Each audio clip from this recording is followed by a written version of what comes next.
पंढरपूरमधल्या श्री विठ्ठल मंदिराचा पश्चिम दरवाजा भाविकांसाठी पुन्हा खुला करण्यात आलेला आहे।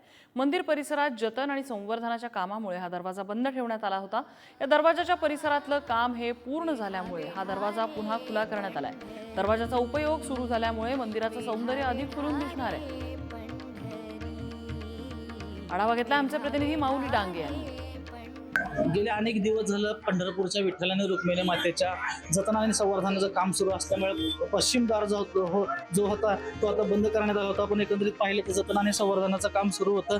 आता जवळपास जतन आणि संवर्धनाचं काम पूर्ण झालं आपल्याला पाहायला मिळतं। हाच तो पश्चिम दरवाजा आहे की जिथून विठ्ठलाचं दर्शन घेतल्यानंतर भाविक दर्शन रांगेतून बाहेर पडतात। बरेच 6 महिन्यापासून जतन आणि संवर्धनाचं काम सुरू होतं। आपण पाहिलं तर इतर परिवार देवताचं दर्शन घेता येत नव्हतं भाविकांना। आपण आता बघितलं तर 6 महिने झालं काम सुरू होतं आणि हाच तो विठ्ठलाचा दरवाजा आहे की जिथून विठ्ठलाचं दर्शन घेतल्यानंतर भाविक बाहेर पडतात आणि याच ठिकाणाहून रुक्मिणी मातेचं सुद्धा दर्शन घेतलं जातं। बरेच 6 महिन्यापासून या दर्शनात घेतल्यानंतर जो उत्तर दरवाजा आहे त्या दरवाजाने भाविक बाहेर पडत होते।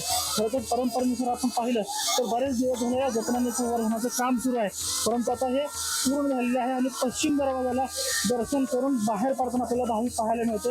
याच रुक्मिणीचा दर्शन विठ्ठलाच्या गाभाऱ्यातून दर्शन घेऊन भाविक बाहेर पडतात आणि रुक्मिणी मातेचं दर्शन घेऊन आता पश्चिम दरवाजाने बाहेर पडताना आपल्याला पाहायला मिळतं। माऊली डांगे, पुढारी न्यूज, पंढरपूर।